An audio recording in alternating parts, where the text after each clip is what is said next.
Hey, welcome back to the Mirror Project. We're your hosts, Alexandra and Christine. Today, we're diving into a kind of inner work that isn't flashy or Instagrammable, but it may just change your life. Let's talk about the moment you realize, oh, my parents or whoever is influential in my life is never going to become the person I needed them to be. Yeah, that one. It's a quiet grief, not dramatic, no big meltdowns, just this slow, aching truth settling into your bones, alongside the decision to grow anyways.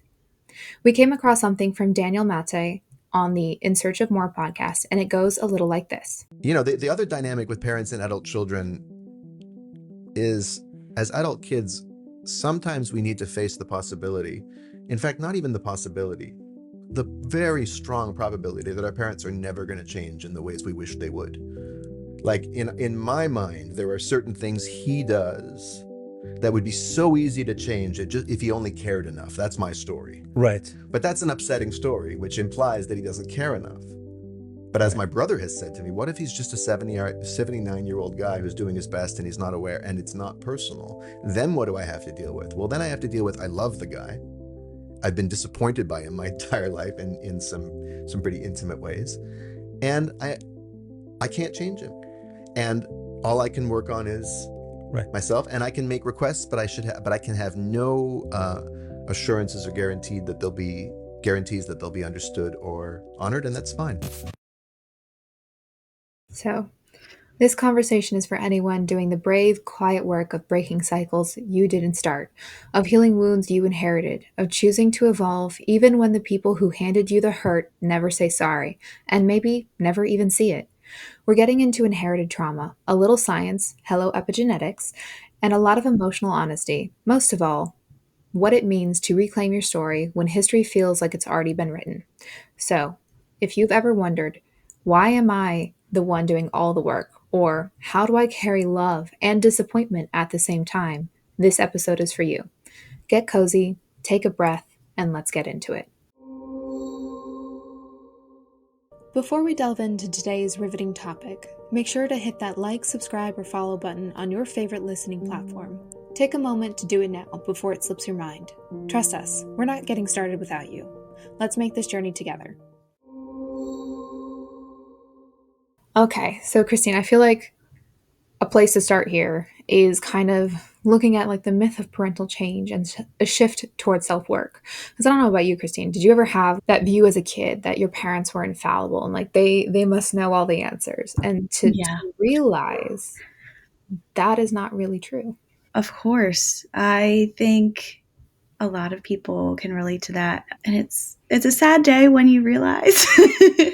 But with age also comes understanding, and at first that sort of bite of betrayal of like, you've misled me my whole life. You then start to realize like, well, it's not quite black and white. So They are just human like the rest of us, and I think that was the hardest pill to swallow, being like, oh wait, but you've always had the answers. You've always known what to do. And now you're telling me you don't know what to do. I know. Yeah, it is a hard pill to swallow. And I think it's life's a long road. And they certainly have a lot of answers, especially when you get started in this world and in this life, in terms of helping you, grow into a functioning member of society. But then at a certain point, it's on you, kid. It's on us to start figuring things out for ourselves. But that doesn't mean that how we're raised is perfect, and it's not, no one's without faults, and sometimes you can get really fucked up. But where do we even go from here? Okay, so here, let me guide this a little bit. So, Christine, do you have any moments that you're willing to share with everyone of reckoning when you realize your parents might not ever change in the way that you would wish or hope that they would because of some need that you have? So I will say this. I think I thought that way for a long time, up until 6 years ago. 7 years ago, where something pretty major happened to my family that sort of rocked all of our worlds and our life as we knew it. And then since then, seeing the work all of us have done as individuals, but also as a family, to understand ourselves, why we were doing, like, why people do the things they do, my sort of view on the matter has shifted. I don't necessarily see myself, at least when it comes to my parents and my siblings, feeling that way. I think I've shared before some trials and tribulations when it comes to extended family. That's sort of where more of this sort of sits for me. My dad's parents, in particular, um, were wonderful people, but they were not without their faults. And I was their granddaughter, but I see how they chose to live their lives affected my dad and his siblings. And so, yeah, that's sort of, it's hard for me to pinpoint anything specific, but just to give a little background as to where I'm coming from for this conversation, that's kind of what I'm thinking and feeling for this. And I'll just say this. I remember even like before, that major thing happened to my family several years ago. I remember her sitting down having like family meeting style conversations with my parents and siblings, and both of my parents just being very adamant about how they wanted to be different from their parents based on how they were made to feel, with the understanding, like, from my parents saying this, like, we get that our parents are doing the best they could, Mhm. but based on our lived experience, we now know how we want to do something differently, which I think is pretty great. And I don't know if I haven't really seen that to be the case with other, friends, families of mine, let's say. So I'm interested to sort of see if that's true, or are there people out there who are having these conversations? I think today, especially, it's more prevalent, hopefully. Yeah. How about you? I'll Yeah, no, I remember your mom, well, our moms talking about it last year on our two-part moms episode. And yeah, it's funny. I don't think my parents ever, we sat down and had like a family meeting style, but it is a conversation that my mom and I have had often. But I don't recall having that conversation with my dad. But she would all, we still often talk to this day about how she grew up and how my dad grew up, and how when they and then they began dating, they had conversations about kids. And is like, are we going to have kids? Are we not going to, like, and what does that look like? What are the expectations? And I think my dad was not a, no, I don't want kids, of like, I haven't really put much thought into it, or like, it's not something I've seriously considered. And I think my mom was of, I believe she talked about some of her health concerns, that she may not be able to carry a pregnancy to term. So that all impacted how they were going to be decisions. And they said if they were going to do it, they were going to be different than their parents. So I've had that conversation many times with my mother over her life. I've listened to how she grew up. And like you said, like, I think they both, at least my mom has acknowledged, like, her parents did what they could with what they had. And she realizes that they were a little fucked up in many ways. And how that impacted her, but she made a choice to do things differently, and my dad made a choice to do things differently than his family. Mm, And I think I have absolutely reaped the rewards of that.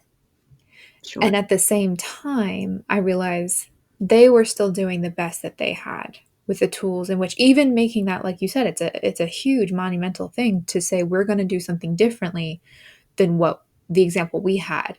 And on the other side of that, I can go, having been the child of this, I think this worked, this didn't really work for me. And it's okay to say, I love what you guys did for me. I really appreciate that you changed. I want to change even more. Have kids, because I think it's a lot of trial and error, right? Like, and they're not, Yeah. parents aren't infallible. And I think, like, if I'm going to share a personal moment of reckoning, I believe I've talked about this on the podcast before, but I remember a moment with my dad, when I was like a teenager, going like, to me, it was like, I don't think I'm Christian. I might be pagan. This is what I'm into. Like, this is what really resonates. This is what makes sense. And my dad had said something very, to me, came offhanded. And then I don't think it was to him, of like, anything is better than being a pagan. And that was really a moment that I wish, I was like, okay, this person who has loved and supported me is not supporting me in this moment, and I wish that was different. And kind of feeling like I couldn't have certain conversations with my dad. And I'm very lucky that before he passed, we were having more of those conversations because I'm like, but it wasn't until after he passed and I had a conversation with my mom about how much that really impacted me as a teenager. Like, you're not fully formed as a human as a teenager, so somebody Right. very influential whom you love and genuinely enjoy spending time with says something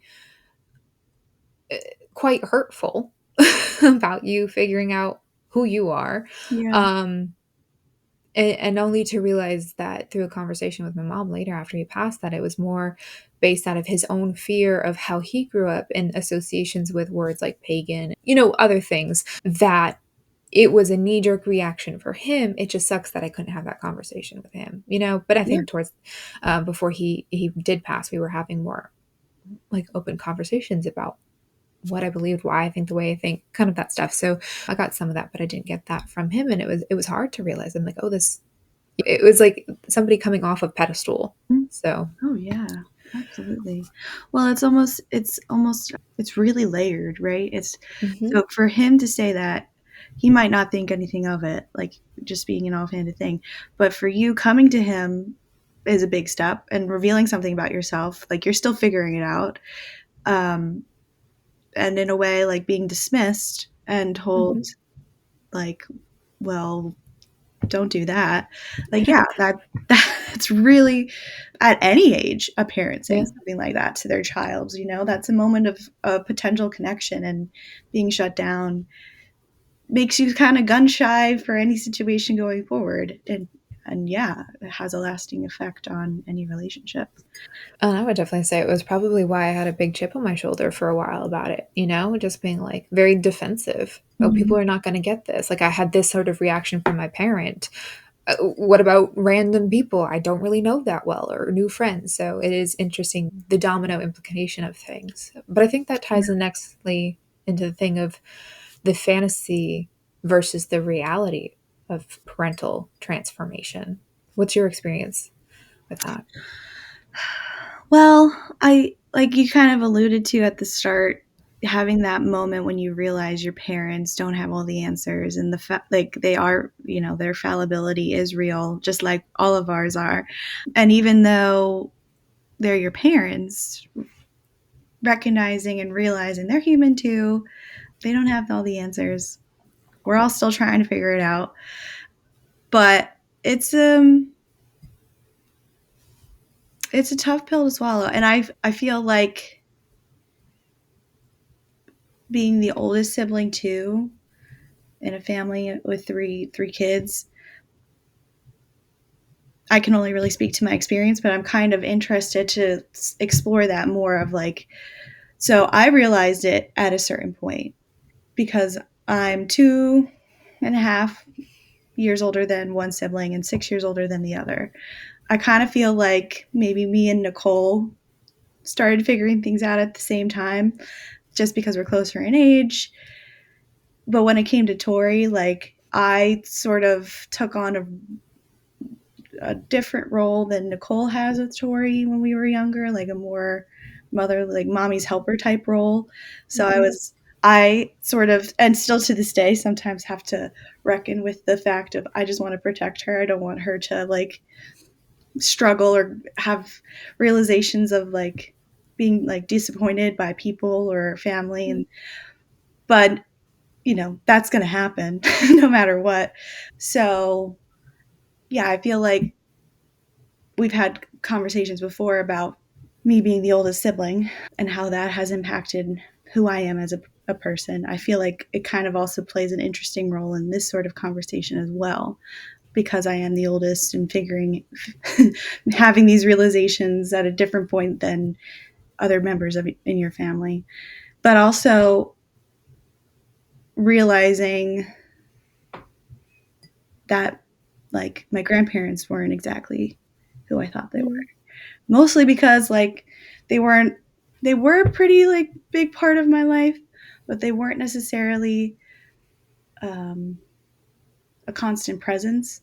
Like they were busy and they kind of came and went when they wanted, and just sort of growing up and realizing like, yeah, there was some pretty toxic things, that manipulation that was going on. But then hearing my grandparents open up to me and my siblings about how it was for them growing up, that's different than what my dad, like that wasn't conversations he had with his parents. So just being one generation removed sort of opened up a whole new view into why my grandparents were who they were, which was very fascinating. I think something we can delve in more later in the conversation. But just in terms of Absolutely. the fantasy versus reality, it's a complex thing. It's really layered. Yeah. And I've had conversations with both my parents, but more recently my mom, obviously, than my dad. But they talk about how they want to change, that they do want to change, and then sometimes seeing that they aren't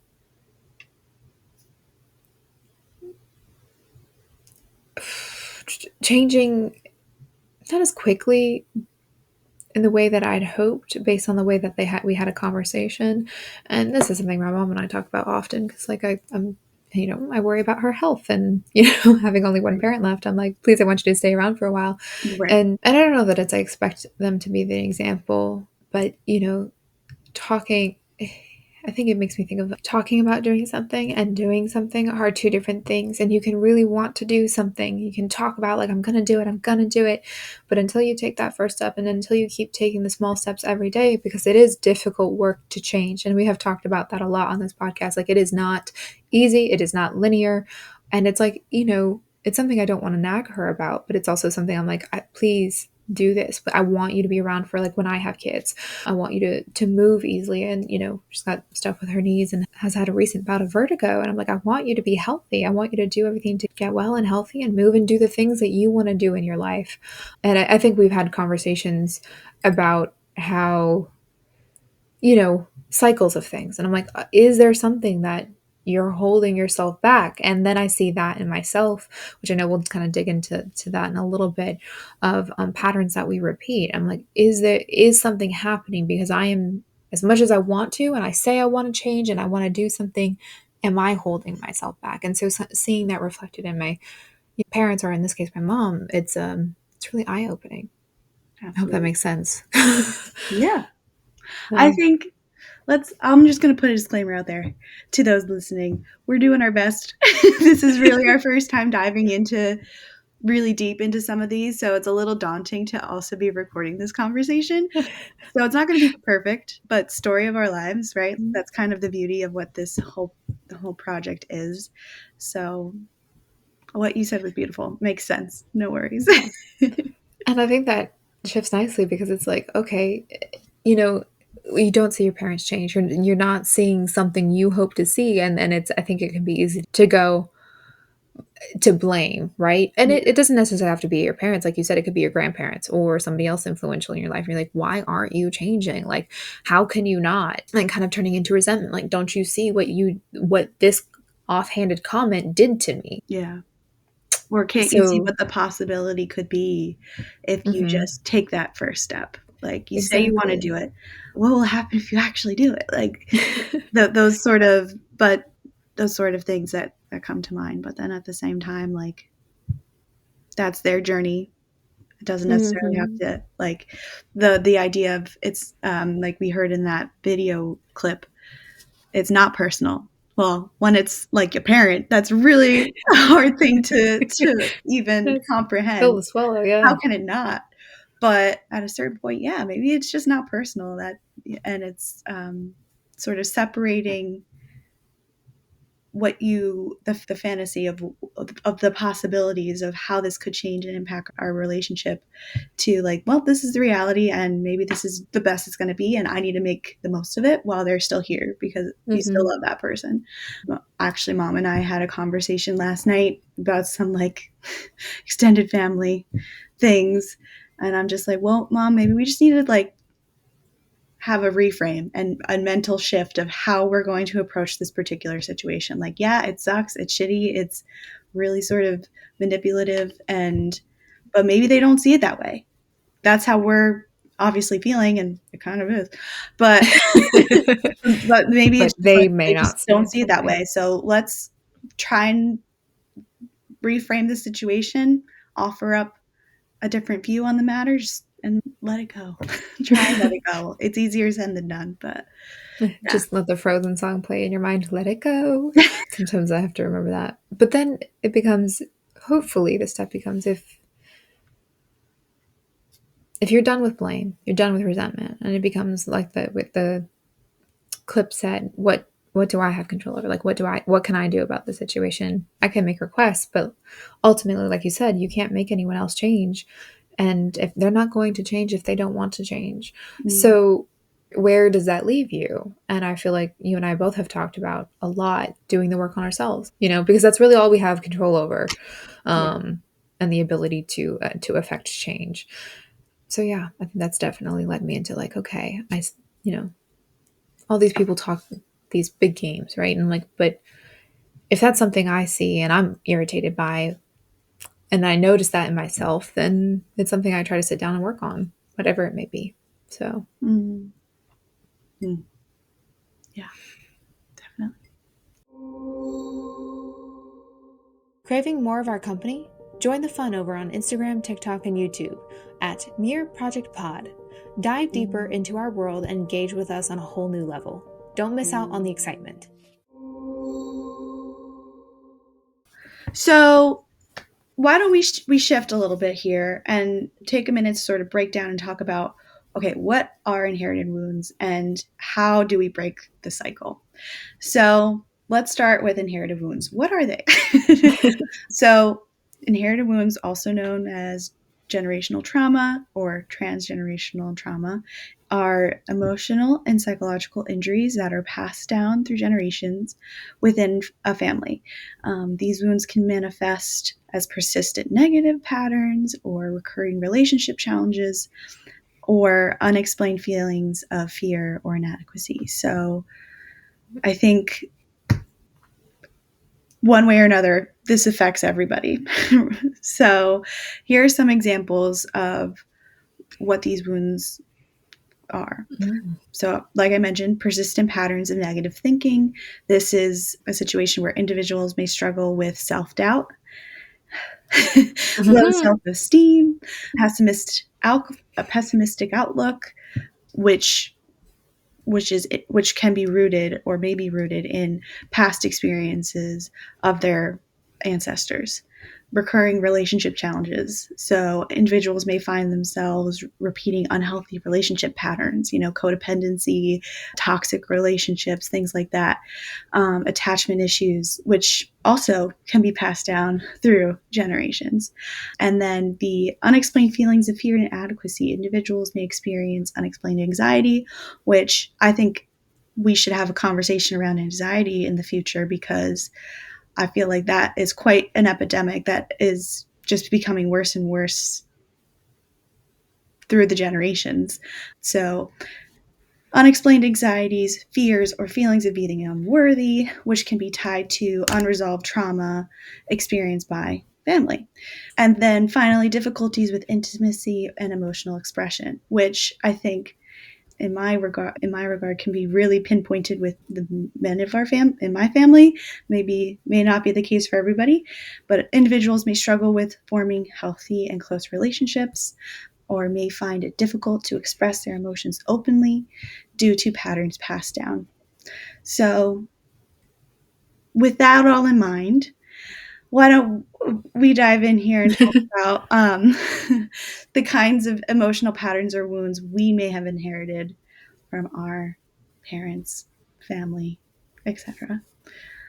Well, I think there's some big ones, and we've talked about this a lot in the podcast in the past. But my mom and I've had very open, frank conversations about it. And I think some of what I inherited was eating disorder. Was an eating disorder. Like my mom had issues with food and weight, and her own struggle with an eating disorder, which came from her mom's how her mom talked to her. And though she did try to change and not put that on me, I think I still very much as a kid and as an empath picked up on that and just mutated it in a way that worked for my brain. But I noticed that is something that has been passed down and is something that I really would like to work on and hopefully heal so as not to pass that on to future generations. But we've had conversations about, food and her mom and her, how her mom grew up. So I will say that is something I think it definitely inherited it. And it wasn't always through spoken. Like my mother, when it came to food, she was very close-lipped about stuff, which I don't know that didn't help me. And then she tried not to be how her mom nitpicked with her about appearance and stuff. But I remember growing up and I've had conversations with her about being in a dressing room and coming out. And then, and maybe it's just how I process and filtered information, but also some of it, she would seem to pick on the things that I was most insecure about. And I don't think she was doing that harmfully. It was more just like, are you really comfortable? And I don't think that looks good on you. And it just, I never felt heard. So maybe it was just, we both have at that point had so much work to do on ourselves around food, body image, and health that it was not a good environment for us to both be in. So, and to communicate, and because like clearly we it just wasn't helping.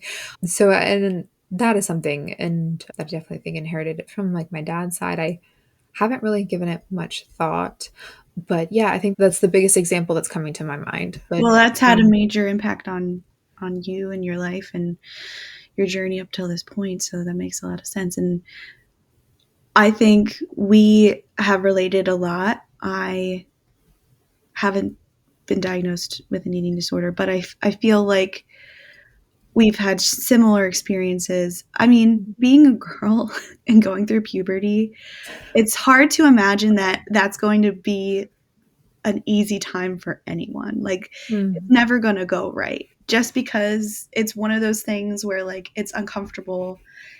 When you're going through it, you're uncomfortable in your own skin. When you see someone you love who's going through it, like, you're uncomfortable because you can't make it better. And we've had that moment of realization before where like being uncomfortable is just a part of life and it's not something you should run away from. But I think reshaping the conversation um, can help, but like also accepting like it's never gonna be an easy thing. And i yeah. i for one have mentioned before how I've had a conversation with my dad, because many conversations, because he in my life has been the person who's struggled with food, weight, and it's taken a long time for me to get to where I am and how I feel about me and my body, unwrapping the shame of like being a bigger girl, being a bigger person in this world, and like that obviously isn't the norm, and unpacking a relationship with food. And for my dad, it was very much wrapped up in comfort. It was how he comforted himself when he wasn't feeling good emotionally, psychologically. Like, he was sort of conditioned to believe like, oh, eat this, you'll feel better. And like that kind of affected me in some ways of like, well, like my body is what it is. um it's very different from my sisters. Like, I have two sisters who are gorgeous, skinny girls, and I am the curvier, bigger girl of the three. So I definitely feel like the odd one out, and being the oldest sibling too. And I feel like that's probably a whole other episode that we could do about like food and the relationship to food. And something that you said your dad grew up with as it was supposed to be comfort, and then for you maybe became that comfort only to find that out at some point maybe that was harming you in many ways. And so this thing that was comforting is now bringing such additional um, Yeah. complexities to a situation. You Right. get the comfort, but then there's this other part of it, and you're dealing with that, and then maybe needing some more comfort. And so, where do you find that? Exactly.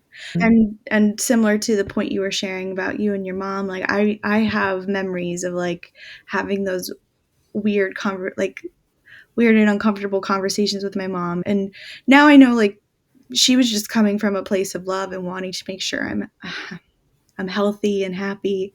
Um Gosh, I wasn't expecting to get emotional about this.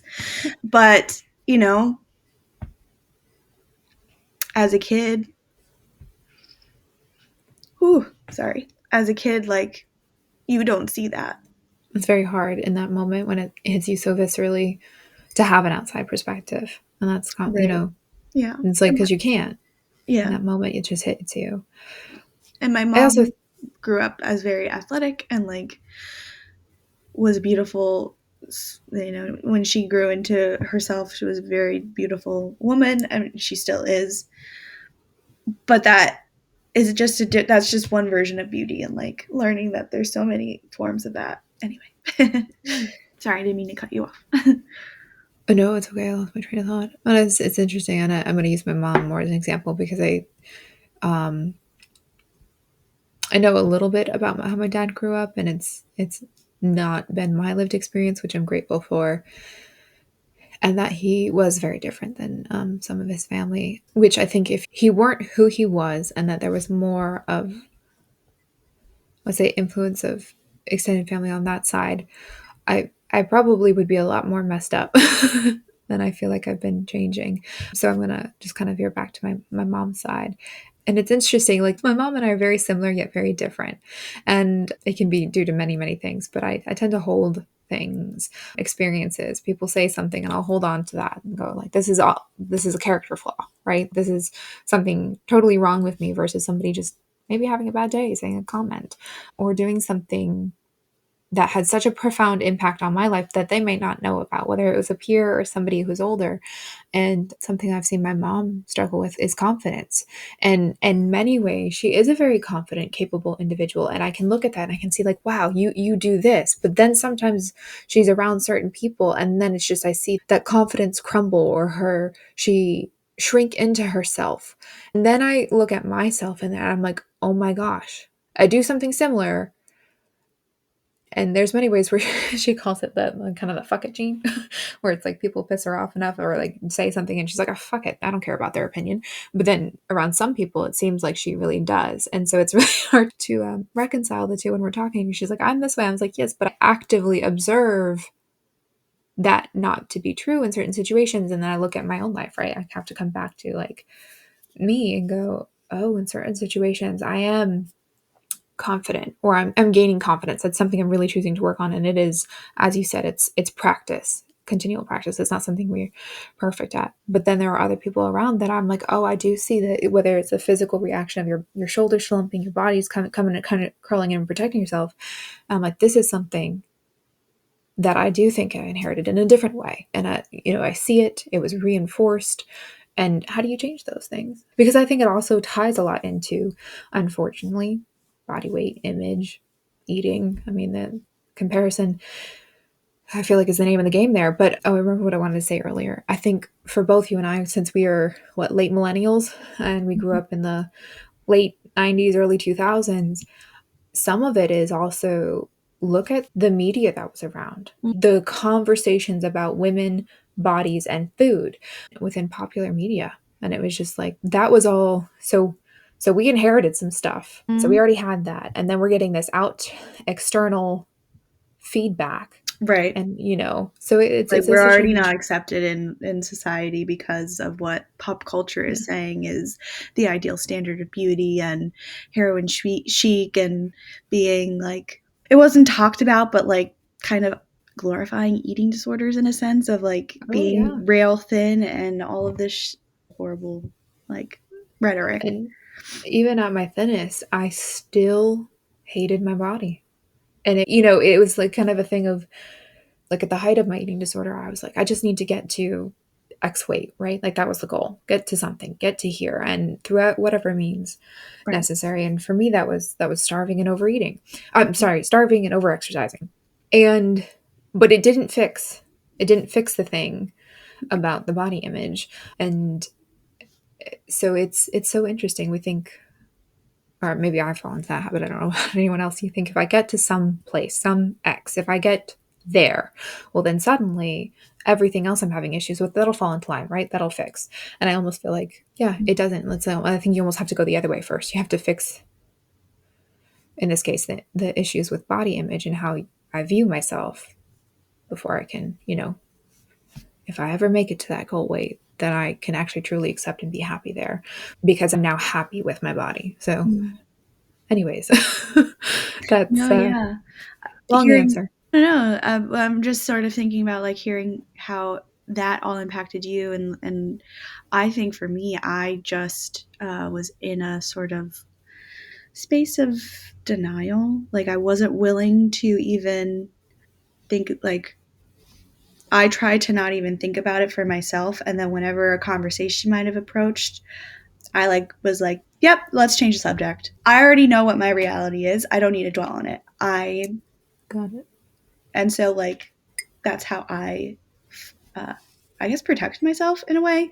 But it wasn't that I wasn't affected by it, you know? Like I just wasn't willing to even unpack or talk about it because in my head, I didn't see it getting better. And I truly believe like I'm in the body I have for a reason. I do what I can to try and take care of it. You know, I'm actively trying to prioritize taking care of myself, exercising, moving my body, and just, you know, being okay now with how my body will be. And then, you know, allowing myself the grace to know that this may change. I may become bigger, I may become smaller. And like, yeah, I haven't had these sort of conversations with my sisters before or my mom in a long time, mostly because I think I'm sort of there's still like a level of shame a little bit,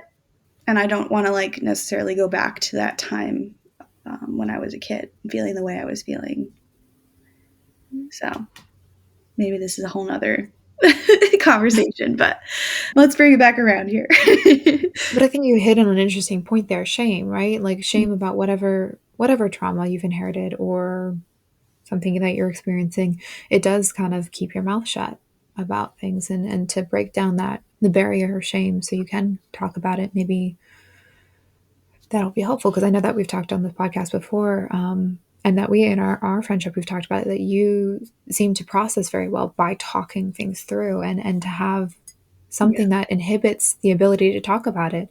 I think I was just having that conversation with somebody else about if there were a lot less shame around certain topics and subjects, whether it be health, eating, relationship drama and trauma, or even like, sex. We've talked about it. Like if there's a lot less shame around those conversations, maybe we'd all heal a little bit. We'd all have a little bit different perspective. Yeah. But do you A find whole yourself other ever I was just sort of thinking, ooh, that's like a whole nother level to how I feel about my body.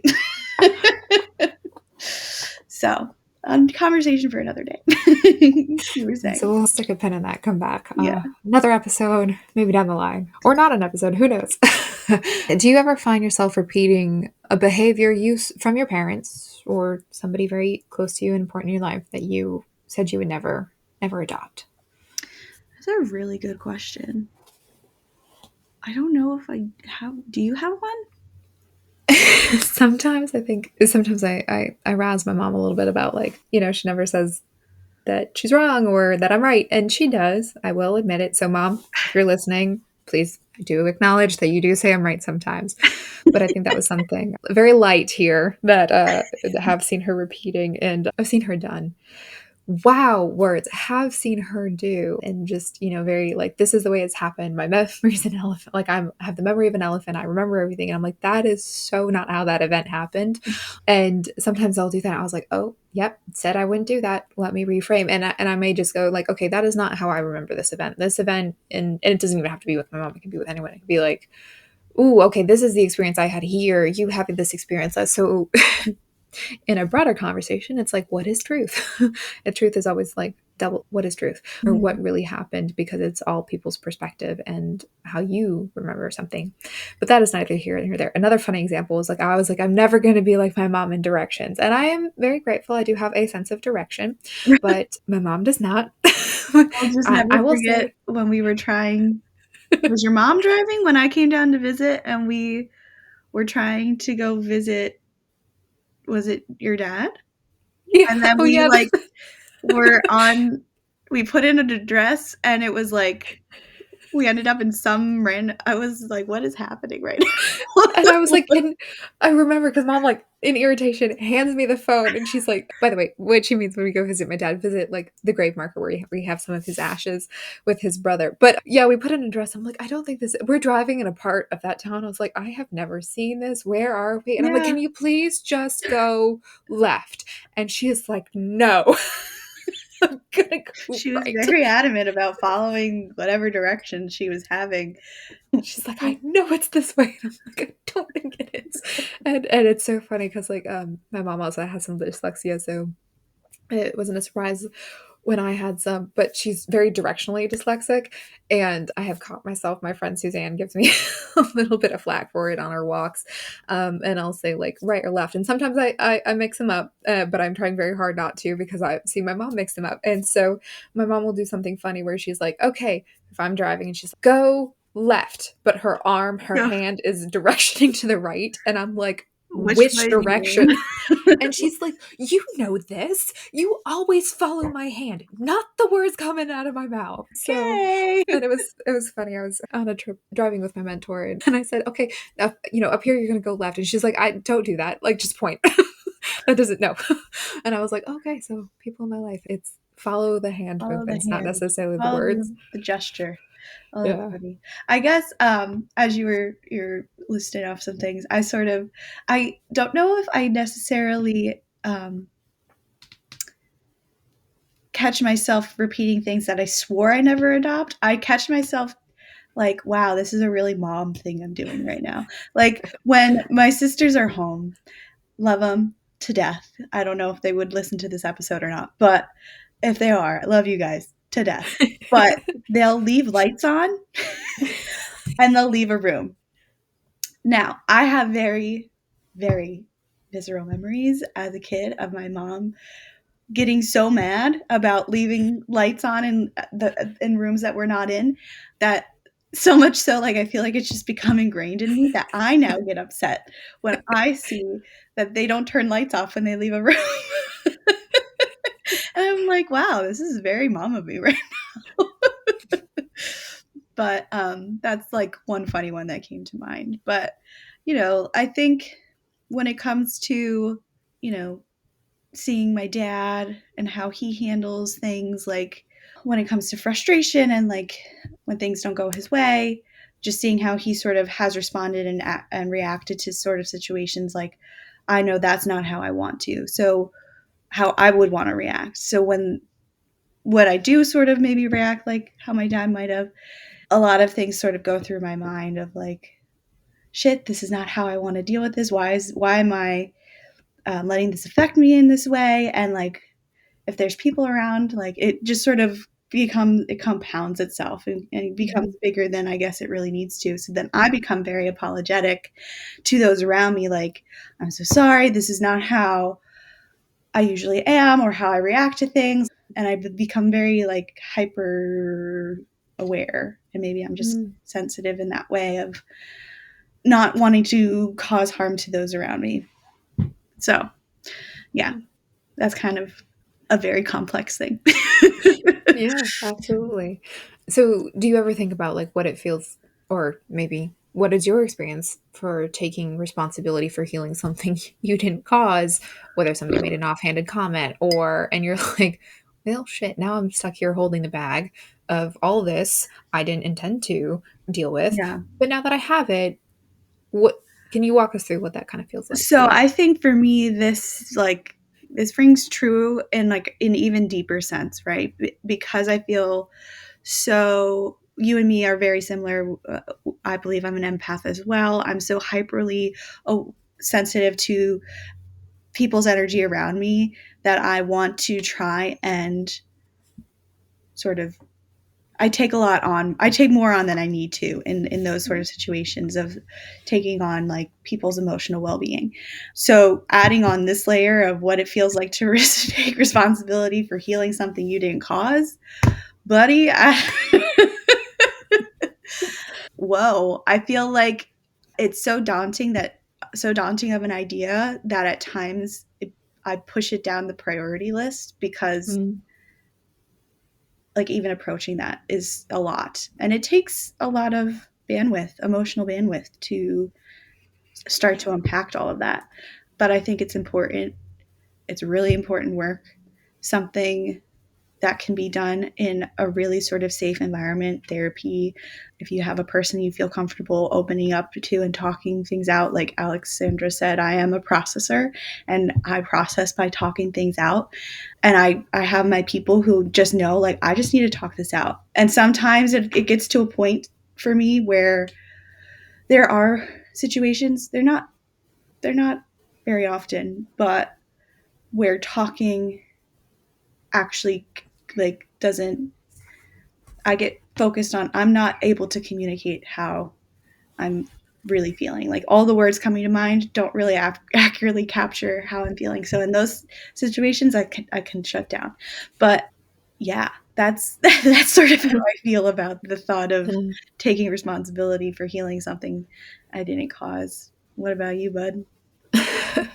I think as a kid, as a child, a lot of friends would come to me and they would, being an empath, I would really take their pain from them and they would leave feeling great. But then I had a lot of emotions that weren't mine to deal with. And so, in that sense, regarding other people and their pain, I would stuff Mm-hmm. it all in a jar and then it would just implode over something as stupid as like my shoelace isn't my, like I can't tie my shoe today and this is the thing that's going to cause the waterworks and it had nothing to do with the shoelace. I will say as an adult I do feel like a bit better. It is something I do struggle with in the sense of like somebody comes to me and says I have an issue and I think my immediate reaction is like I can sense they're in distress or I sense that they're stressed, let me fix it for them, and I need to not do that.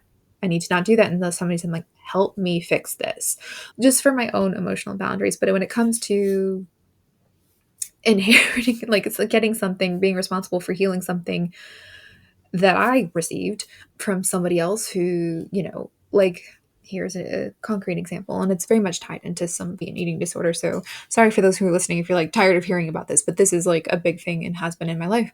Somebody had said, gosh, where we were living, I would have been before fifth grade. So I was really young. And they said, it looks like you're shoving 7 pounds of sausage into a 5 pound casing. Now, whether that person had different experiences that impacted the way they think, and that might actually be true, but all of that distilled into a comment that then you shared with a less than however old in fifth grade, that became now my responsibility to deal with, and it's not a story that I repeated, like a negative thought pattern I repeated in my head, and probably in ways compounded body image issues. And so I can't do anything about what that person, their experience is. That's their own bag to deal with. But now I'm left with everything that was wrapped up in that comment that is now mine and a story I have told myself. And it absolutely sucks to be responsible to healing something that was not originally yours, has become a part of you, that Yeah. you're like, I don't. And that's certainly something I never want to tell my kids or like pass on to even my friends. So it's, if something doesn't look good on somebody, there's many different ways of saying, hey, I don't think that's the right outfit for today. Or I'm like, it is not your most flattering look. What about something else? Than saying you look like you're shoving 7 pounds of sausage into a 5 pound casing. And there's other things that have happened that people may never even think about the comment that they said. But then you're stuck with, crap, now I've got this quirk or I've got this thought pattern that has come out of this. And how do I rewrite that story? Yeah. I'll just say it's difficult and it's It takes a lot of work. I still does. don't think I've And it's truly worked through that one. continuous. I don't think it's something you Mm-hmm. ever fully resolve, because once you resolve one thing, something else will come to the surface. Always a work in progress, you know? So, And to that, sometimes, if you're really lucky, that original issue will bubble up again. it's back. That's really facetious for anyone who doesn't get my brand of sarcasm. Well, to that point, then, talking about how frustrating that can be to try and heal something we're not responsible for, how do you navigate that tension between compassion for your parents or your loved one's family from where they came from, Mhm. and, and accountability for how it has all affected you and how it has impacted you? I think that is really difficult in the sense of you have to be really, in some ways, mentally flexible to fully accept the fact that humans are very complex, and two contradictory things can exist at the same time. And that's not really comfortable for a lot of people to Mm. accept. It's like we do very much like things delineated, and it's this or this. And so to say it is this and this at the exact same time, and those are in conflict with each other, is very difficult. And I think, I don't know, and I know Christine and I have talked about this with some people in my life. Like, is it worth having a conversation with that person about what they said and how that impacted them? Is it going to change? Is that person self-aware enough to realize maybe the impact that they have, if they even want to? And then if they do or don't, you're still stuck with, how do I deal with this? So I think navigating it is really difficult, and I think it's very situation dependent. Yeah. And it depends on if that person is self-aware. And if they are self-aware and you feel like you can have that conversation, great. If they aren't, if you don't observe them being self-aware and you don't feel like that conversation would be helpful or have any meaningful impact, then it becomes,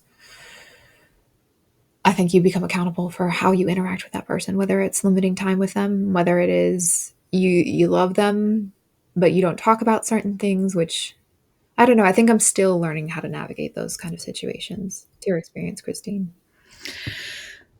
Absolutely agree with everything you've said so far. But I feel like I've sort of reached a point where I've sort of come to terms with everything that's happened. That doesn't necessarily mean like every day I'm okay with what's happened, but I've definitely done a lot of I've processed everything, and I've reached a point where I have that level of compassion for my parents, my loved ones, family, and understanding that's who they are, where they've come from, that they were just trying their best. But at the same time, there are those people in my life where I can have those conversations of, hey, this was really shitty and this is how it affected me, and I feel like it's important for us to talk about it. But there's also those situations of I'm never going to I'm never going to get that sense of resolve from this Mhm. person in this regard. And I need to accept that. In some cases I've come to terms with that. Some cases I'm still working on it. And like letting letting it go and moving on is the best option. So it is really it's really complex. It's really layered. And like you said, like you have to have do the inner work to sort of say, is this going to help me in the long run, or could this potentially hurt me in my progress, and I just need to, in terms of having this conversation with this person about the situation. So yeah, that's it's not always black and white. It's not There's not a straight answer on how to handle these sorts of things, unfortunately. Like, and we're all figuring it out, and it's going to be messy. It's going to be like really not smooth or graceful, Yeah. but you're trying, and that's like the biggest thing, right?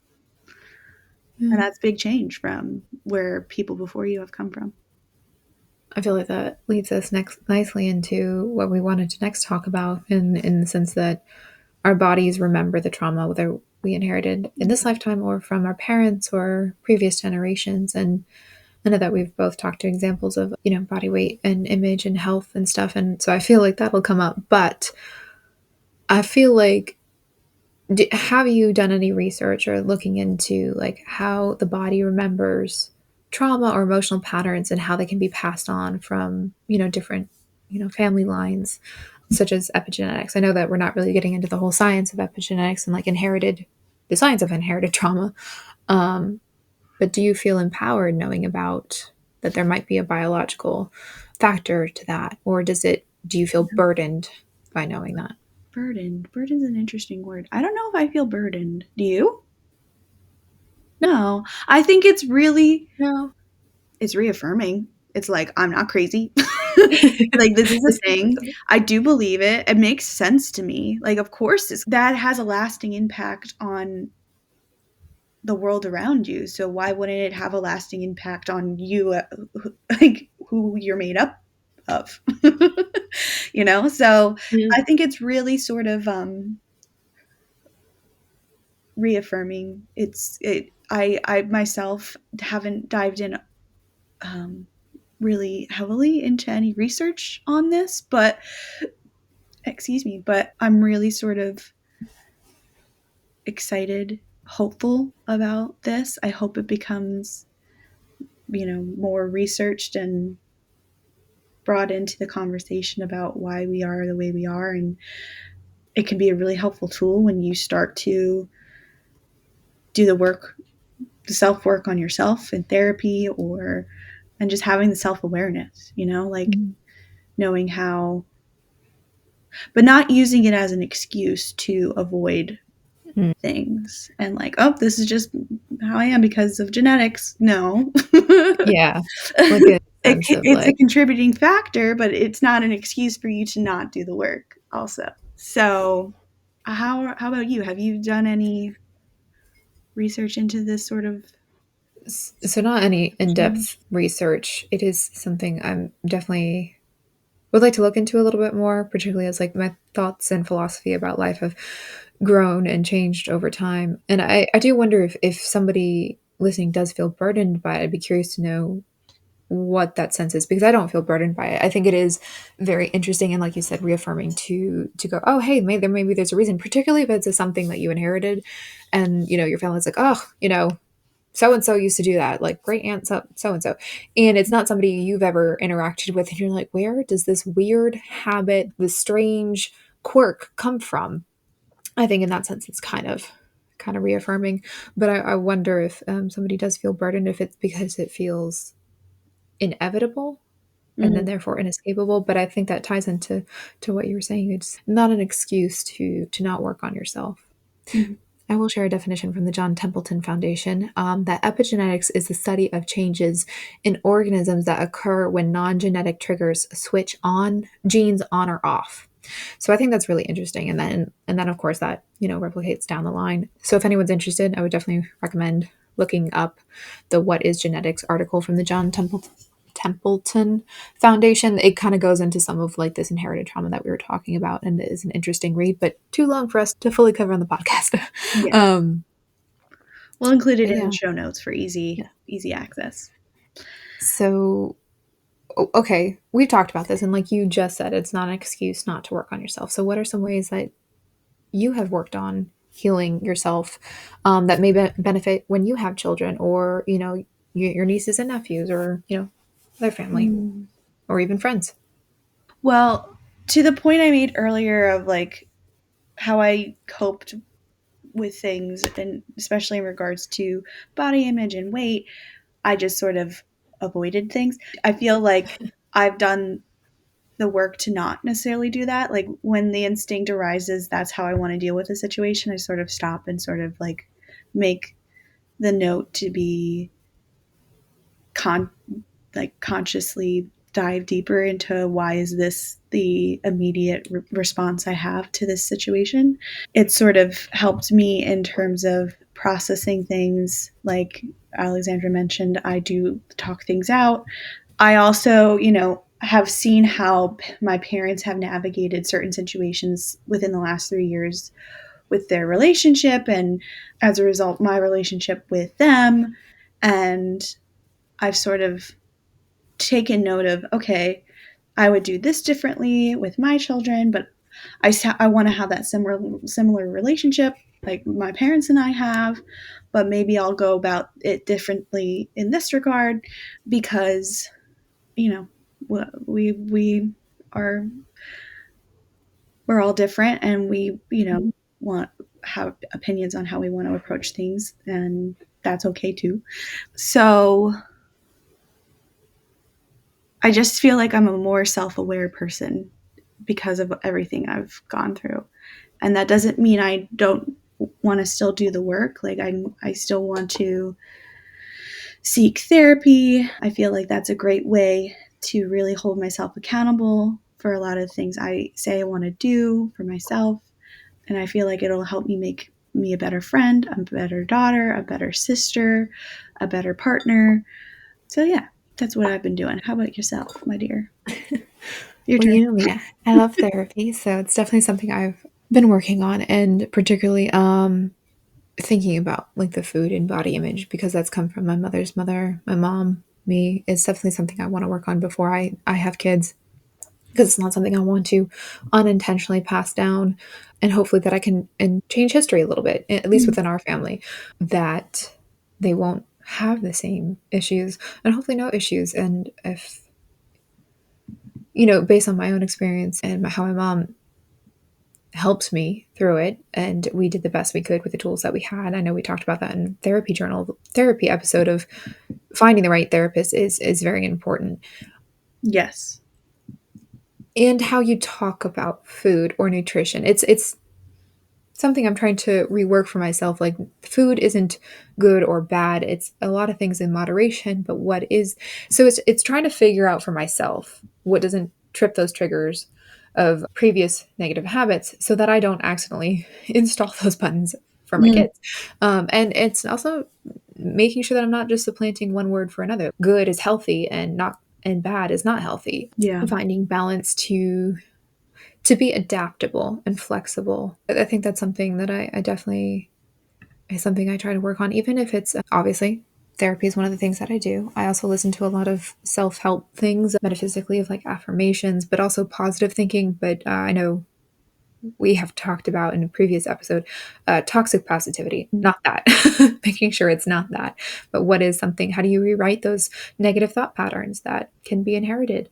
And how am I changing that? Is that working? Does it need to be changed to something else? And but yeah, I think therapy is the biggest thing for me. And it's Mm, nice to have a third party there to bounce ideas off of who's yeah. not involved in any of the situations and at work every day outside of therapy. It's not just like I go however often, I sit there for an hour and this is the only time. It's like every day, it's consistency, like you had mentioned previously. And hopefully, that in doing that, when I have children, or even, my mom or other family members may see the work that I'm doing, not that I have to tell them, and they may feel inspired to work on something that they've wanted to change. Yeah. Or that like, my kids are very comfortable. Like that's something I think I hope for is that my Mm, children are very comfortable. Currently, for anyone listening, I don't have children, but these are like future little humans that they feel comfortable having conversations and saying like, "Hey, I'm experiencing this, and I don't know what to do with it." And I'll be like, "Okay, honey, like let's sit down, let's talk about it. What support, yeah. being more open." I Go think ahead. also something in that regard, understanding too, like my kids might not have the words to Mhm, share how they're feeling.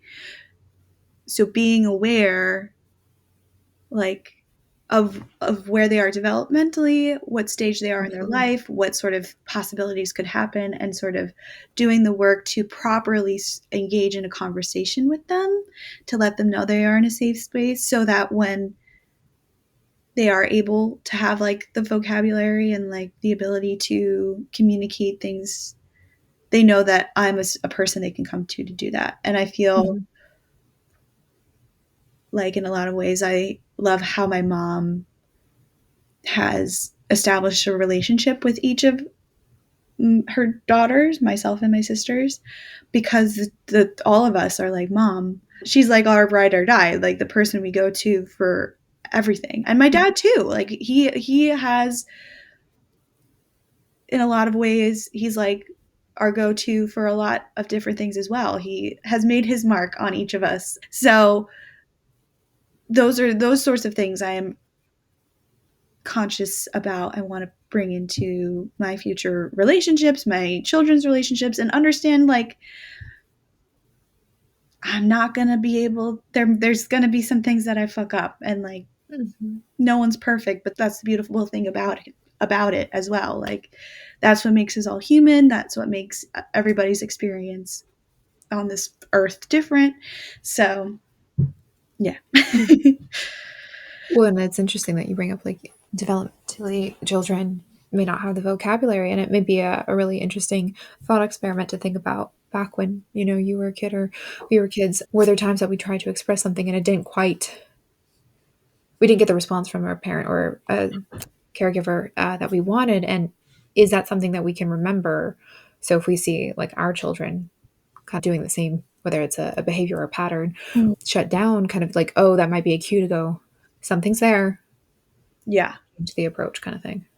Meet them where they're at. But definitely. all right. So I feel like we kind of talked about practices that can help us rewrite inherited wounds and narratives. But do you have any research that you've done or like things that you can help Yeah, I think with? to like sort of close out this topic of this, excuse me, to close out this section of the conversation, some ways to help recognize and start healing inherited wounds. So we've talked about a lot: awareness.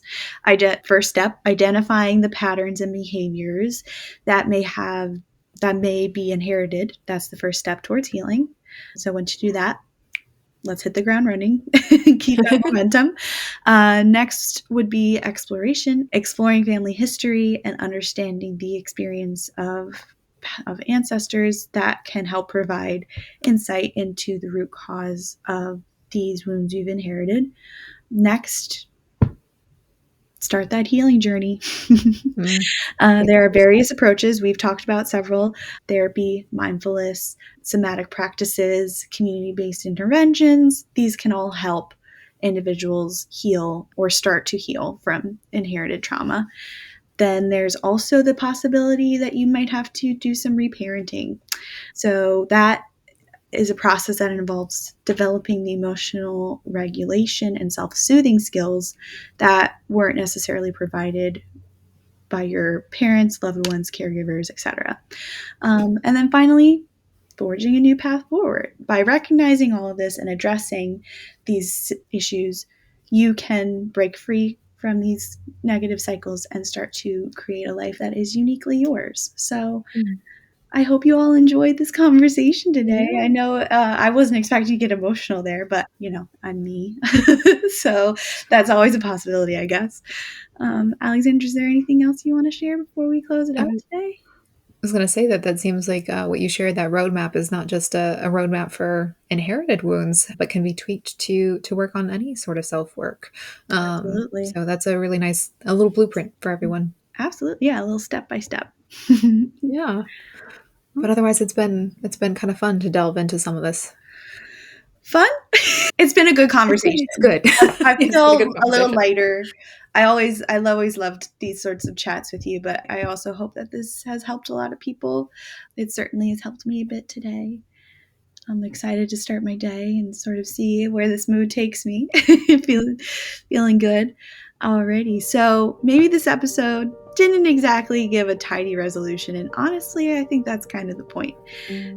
Grief, healing, generational trauma, these things are meant to be wrapped up neatly. But what is possible, what is powerful, is the choice to face these truths with open eyes and a soft heart.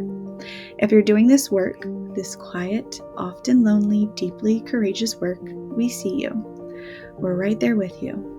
It takes strength to stop hoping someone else will change and instead start tending to your own healing. To say, I didn't cause this pain, but I won't pass it on. Keep choosing yourself, keep rewriting your story, and remember, you don't have to do it perfectly, you just have to keep showing up. And join us next week because we're continuing the conversation with an episode on why rituals rule the outcome. Because here's the truth: under pressure, we don't always rise to the occasion. We fall to our level of habits. So let's talk about the daily rituals and routines that actually hold us while we grow. About how even when we feel like the same person in a new year, small, intentional changes can change everything. We can't wait to see you there. Are you enjoying the banter and insights we're serving up? If so, consider tossing some support our way through our Buy Us a Coffee page.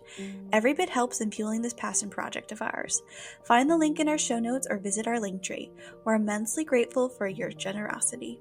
As we wrap up, remember to hit that like, subscribe, or follow button on your preferred platform. Until next time, let's keep the conversation going. We'll catch you on the next episode.